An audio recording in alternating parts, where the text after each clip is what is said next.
ମାଲକାନଗିରି ସଦର ମହକୁମାରେ DNK traffic ଛକ ନିକଟରେ ଘଟିଛି ଏକ ଭୟାବହ ସଡ଼କ ଦୁର୍ଘଟଣା। ଏହି ଦୁର୍ଘଟଣାରେ ଫରେଷ୍ଟ ଗାର୍ଡ ରଶ୍ମିତା ସୁବୁଦ୍ଧି ଗୁରୁତର ଭାବେ ଆହତ ହୋଇଛନ୍ତି। ସୂଚନା ଅନୁଯାୟୀ ରଶ୍ମିତା ଏକ ସ୍କୁଟି ଯୋଗେ ନିଜ କାର୍ଯ୍ୟସ୍ଥଳକୁ ଯାଉଥିବା ବେଳେ ଟ୍ରାଫିକ୍ ସିଗ୍ନାଲର ନାଲିବତୀ ଜଳିବାରୁ ଅଟକି ଯାଇଥିଲେ। ପରେ ସବୁଜ ବତୀ ଜଳିବା ସହ ସେ ଆଗକୁ ବଢ଼ିବା ସମୟରେ ପଛପଟୁ ଆସୁଥିବା ଏକ ନଳକୂପ ନିର୍ମାଣ କାର୍ଯ୍ୟରେ ନିୟୋଜିତ ଟ୍ରକ୍ ତାଙ୍କ ସ୍କୁଟିକୁ ଧକ୍କା ଦେଇଥିଲା। ଧକ୍କାର ପ୍ରଭାବରେ ରଶ୍ମିତା ରାସ୍ତା ଉପରେ ପଡ଼ିଯାଇଥିବା ବେଳେ ଟ୍ରକ୍ର ପଛ ଚକ ତାଙ୍କ ବାମ ହାତ ଉପରେ ଚଢ଼ିଯାଇଥିଲା, ଫଳରେ ସେ ଗୁରୁତର ଭାବେ ଆହତ ହୋଇଥିଲେ। ଦୁର୍ଘଟଣା ପରେ ସ୍ଥାନୀୟ ଲୋକ ଓ ପୋଲିସଙ୍କ ତତ୍ପରତାରେ ରଶ୍ମିତାଙ୍କୁ ତୁରନ୍ତ ମାଲକାନଗିରି ଜିଲ୍ଲା ମୁଖ୍ୟ ଚିକିତ୍ସାଳୟକୁ ନିଆଯାଇଥିଲା।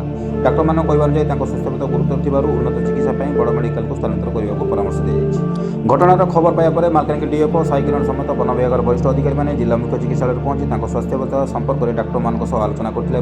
ବନ ବିଭାଗ ପକ୍ଷରୁ ଆବଶ୍ୟକ ଚିକିତ୍ସା ସହାୟତା ଯୋଗାଇ ଦିଆଯାଉଥିବା ସୂଚନା ମିଳିଛି। ରଶ୍ମିତାଙ୍କ ଘର ବାଣପୁର ଅଞ୍ଚଳରେ ଥିବା ଜଣାପଡ଼ିଛି। ଏହି ଘଟଣାକୁ ନେଇ ବନ ବିଭାଗ କର୍ମଚାରୀ ଓ ସ୍ଥାନୀୟ ମହଲରେ ଗଭୀର ଚିନ୍ତା ପ୍ରକାଶ ପାଇଛି। ଅନ୍ୟପଟେ ପୋଲିସ ଘଟଣାର ତଦନ୍ତ ଆରମ୍ଭ କରିଥିବା ଜଣାପଡ଼ିଛି। ସଡ଼କ ସୁରକ୍ଷା ନିୟମ ପାଳନ ଏବଂ ଭାରୀ ଯାନବାହନ ଚାଳକଙ୍କ ସତର୍କତା ଅଭାବ ଯୋଗୁଁ ଏଭଳି ଦୁର୍ଘଟଣା ବଢ଼ୁଥିବା ବେଳେ ଆହତ ଫରେଷ୍ଟ ଗାର୍ଡ ରଶ୍ମିତା ସୁବୁଦ୍ଧିଙ୍କ ଶୀଘ୍ର ଆରୋଗ୍ୟ କାମନା କରିଛନ୍ତି ସମସ୍ତେ।